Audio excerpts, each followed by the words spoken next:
Hey guys, it's Rob here and welcome back to another video. Hope you guys are doing fantastic and enjoying the Legend of Zelda Echoes of Wisdom. I've gotten a little bit of time on that myself. In today's video, we are going to talk about the new Nintendo Switch reveal info that dropped that conflicts with past reports on the Nintendo Switch 2 reveal on whether or not it's going to be revealed in 2025 or 2024. Because remember, Nintendo said that they were going to reveal the Nintendo Switch 2 by the end of this fiscal year, which ends in March, which obviously lands in 2025. We also have some pretty big news from Monolith Soft and how it could end up being used in the Nintendo Switch 2 when it comes to what technology they're going to be using going forward when it comes to new games from them. Or at least I'm assuming they're going to be using in Nintendo Switch 2 games, which would be Nintendo Switch games as well, because hopefully it's backwards compatible. There are also some other Nintendo Switch news pieces, like the Nintendo Switch coming in third place when it comes to the PS5 and Xbox Series X, which is a sign that the sales are continuing to decline for the Nintendo Switch. And that will lead into a broader topic when it comes to what the heck Nintendo's doing right now. And we also have other smaller Nintendo Switch news topics as well. So when it comes to the Nintendo Switch 2 reveal, not the release, but the reveal, we are wondering if it's going to be in 2024 or 2025. I've actually been seeing a couple people here and there saying that maybe it's going to be in 2025. Maybe they're going to do it in like March, like the 1st of March, which would absolutely suck. I don't want it to be in 2025. I want it to be in 2024. I would love for it to be in October actually, which according to some rumors out there, they're going to be showing it in October, but I guess we'll see. In the last video, we covered PH Brazil's words on whether or not it's going to be in 2025 or 2024, and according to PH Brazil, the one who's responsible for the 2025 release date for the Nintendo Switch 2, and if I recall, they leaked those Nintendo Directs as well, so they do have a pretty good track record so far. According to them, it's going to be revealed this year, but now there's a new report that's saying that's not the case, and this is something that I actually do want to talk about. But let's go over the core information first. This was posted on Gaming Leaks and Reddit Rumors, and it says, Uncafe Con Nintendo claims that Switch 2 announcement was initially intended for coming this week, but now is delayed. And this is under a grain of salt, so again, take it with a grain of salt. I mean, you should take everything when it comes to the Nintendo Switch 2, if it's not coming from Nintendo, with a grain of salt. The same podcast that previously reported a rumor in September claiming Nintendo has instructed its soldiers to prepare for a big event is now suggesting that the planned reveal of the Switch 2 for this coming week has been delayed. This could imply either a retraction of their earlier rumor, there might have been some speculation there rather than information from credible sources, or that Nintendo is shifting focus to upcoming titles like Mario Party Jamboree, Mario & Luigi Brothership, and the Dragon Quest III remake. Now keep in mind that this is not PH Brazil saying this. This is a separate content creator. According to their sources, it's not going to be happening this week, or at the very least, it's delayed from what was supposed to come this month. Now another thing to keep in mind is that this is not a very popular source for Nintendo Switch leaks and rumors. It's not someone like Nate the Hate or Jeff Grubb or Riddler Koo or any of the Nintendo insiders. The ones that have a better track record, I should say. Now the reason why I'm covering this is for the information, of course, just in case it does end up coming true. I mean, if you guys remember, I thought that Super Mario Anniversary leak was wrong. It was about 2 years ago and it was completely right. It just didn't seem like a source that would be right. So I could very well be wrong, but keep in mind that this is needed to be taken with a huge grain of salt. But there are two things that I want to bring up. One, the idea of Nintendo waiting until 2025 for the release date of the Nintendo Switch 2. This also does lead into some news when it comes to the sales of the Nintendo Switch as well. But how would you guys feel about that? A reveal for the Switch 2 in 2025. So this could either be in January, it could be in February. We know that Nintendo does do a February Nintendo Direct, so maybe they're waiting until February. Keep in mind, the biggest game from my memory anyways that we're gonna have on the Nintendo Switch is Donkey Kong, and that comes out in January. So they have some pretty big games all the way up until January, so maybe they figure, okay, let's see how much Nintendo Switch sales we can get. Maybe they are really confident when it comes to the Nintendo Switch 2, because you gotta wonder, them waiting this long, they have to be really confident on the Nintendo Switch 2. So I just wanted to put that out there, the idea of the 2025 release date, because remember, this could be until March, could be April, could be February, could be January, you never know. I think at this point, we all just want to see the reveal, or at the very least, have Nintendo come out and say, hey, we're going to reveal it on this date, and then all of the speculation and the rumors and links, and it just all stops. I enjoy talking about it, but even me, I'm kind of getting like, okay, this is kind of getting out of hand. I mean, I'll still cover it because it seems like you guys enjoy the topics, but I am reaching that point. With that being said, jumping back to that sales point, if you guys haven't heard this yet, the Nintendo Switch sales are not doing too well when it compares to the other consoles. And while a lot of people will tell you that Nintendo doesn't really compete with Xbox and PS5, let's all be honest here, they're fighting for our dollar. I mean, I have a PS5 and I have a Nintendo Switch. They're gonna be fighting for my dollar on what games and what hardware is coming out for each one. Even people who don't have either or and they're about to buy a new Nintendo Switch, or they're waiting for the Switch 2, or maybe they're gonna pick up the PS5, they're fighting for their dollar, or Xbox Series X or S if you're into that kind of thing. No offense, I know that sounded like that was a sort of jab at the Xbox players.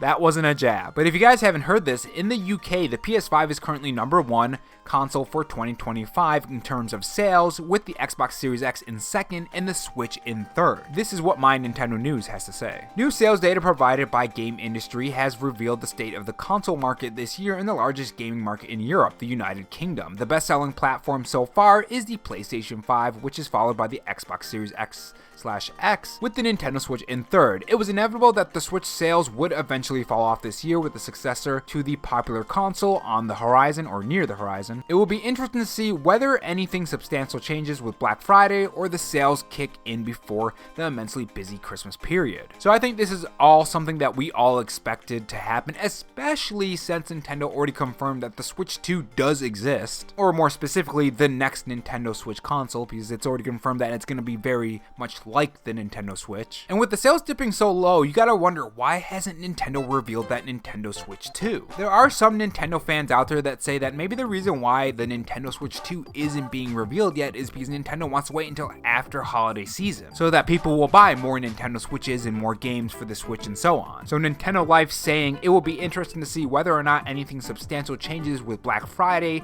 and the sales kick in before the immensely busy Christmas period could be a good reason on why Nintendo won't reveal it in 2025. With that being said, the Nintendo Switch has had one heck of a run. I mean, we have had a ton of fantastic games, a ton of huge releases. A lot of games have actually hit a huge milestone when it comes to the sales for their franchises. I mean, Pokemon, Animal Crossing, Mario Kart, especially Mario Kart, Jesus. I can't wait until we get that Mario Kart 9. The Legend of Zelda, I mean, you name it, it probably hit some kind of huge milestone within their respective franchise. The Nintendo Switch is almost 8 years old as well, so it is really getting that time for Nintendo to reveal the next Nintendo Switch console, because then we're gonna be getting a ton of new Nintendo Switch games, and that's always exciting. Or new Nintendo games, I should say. But yeah, maybe that's why Nintendo won't reveal it this month, if we don't end up getting it this month. Again, always could not be the case, but I think a lot of us expected the sales to continue to decline, and Nintendo themselves came out and said that, yeah, the sales are declining and we expect them to continue to decline. If I recall, it was during the investor meeting. Don't remember which year it was. Might have been either 2023 or 2022, I think.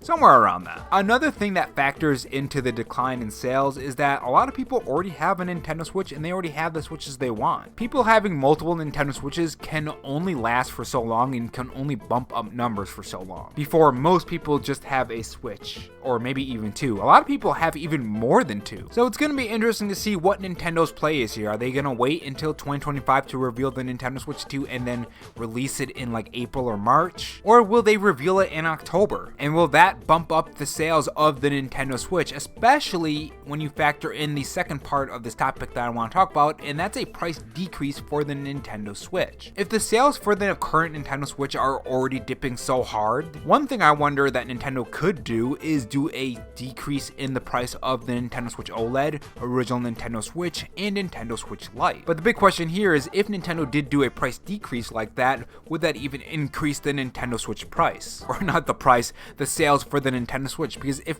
most people have a Nintendo Switch right now and they don't plan on buying a new one, especially knowing that that Switch 2 is on the horizon, that price decrease might not really help. If the reason for the decrease is that everyone just has a Nintendo Switch now and the people who bought it already bought it. I mean, the other factor is the Switch 2, but that's another factor. And moving on to a next topic that kind of has to do with the Nintendo Switch 2, but more so the future of games games on the Nintendo Switch when it comes to Monolith Soft, the studio behind Xenoblade Chronicles. So as you guys know, I am a huge RPG fan. I am going to be picking up Metaphor this Friday, and I cannot wait to get my hands on that. That's obviously not Monolith Soft, but it's an RPG. You guys get what I mean. The title of this article reads, Monolith Soft is expanding its in-house Xenoblade game engine for future titles. This is what Nintendo Life has to say. Monolith Soft, the studio behind the Xenoblade Chronicles series, is expanding its in-house engine for use on future titles thanks to its newly founded R&D departments. This is according to the company's chief creator officer Tetsuya Takashi and lead programmer I'm gonna really butcher this name right here, and I apologize in advance. Michihiko Inaba. I apologize for that.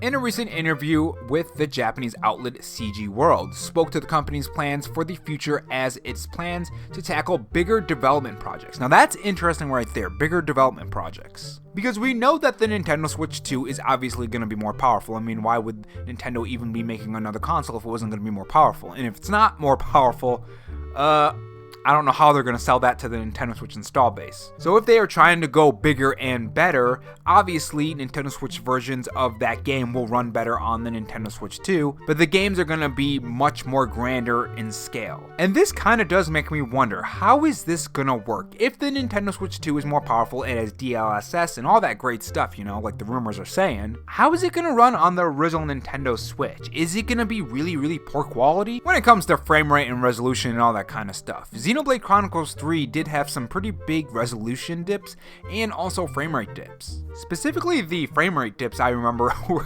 pretty bad, but I'm wondering if they are going bigger and better, and of course there's going to be other companies that do the same, what is going to happen? I guess it all just depends on who's developing the game, because we know things like Doom run on the Nintendo Switch, obviously at a lower frame rate and resolution, you know, but it runs and it is remarkable. So you gotta wonder, if these games are going bigger and better, then how is it going to run on the original Nintendo Switch if Nintendo ends up supporting the past Nintendo Switch, which they would be absolutely insane to just throw out, what, at this point, 140 million plus players? I mean, even if you account for multiple Nintendo Switches, that is a huge install base, right? So it's gonna be interesting to see a lot of those comparison videos when it comes to original Nintendo Switch hardware when they're running this game, like let's say Xenoblade Chronicles 4, or maybe it's a new IP by them, versus the Nintendo Switch 2 system, because if it does end up having DLSS, that's gonna be a huge advantage over the original Nintendo Switch. It's going to be interesting. But anyways, continuing. According to Inaba,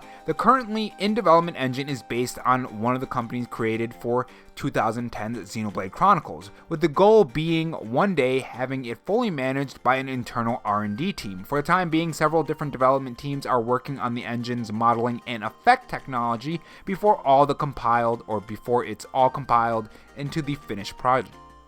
Man, can't talk today. Now, I'm assuming them talking about modeling and effect technology, that means the character models are just going to look drastically better, right? And then when it comes to effects, like something like particle effects. And of course, the world around you when it comes to models as well, not just the characters. Xenoblade Chronicles 3 on the Nintendo Switch looks pretty good, and other games as well, like The Legend of Zelda Tears of the Kingdom and Breath of the Wild. Like these big open world games, they can look fantastic. Even better when it's in 4K 60 FPS. There's just something different about Breath of the Wild in 60 FPS. I don't know how to explain it. But that's going to be very interesting on what the next game from them is. And more specifically, how it's going to look and how it's going to play and how it's going to run. Who knows? Maybe at that Nintendo Switch 2 reveal, they'll also reveal games and we'll get some new games from them. Although it sounds like this engine is still being worked on, so I highly doubt we're going to see the effects of that just yet. I feel like it would probably be maybe in like 2 or 3 years.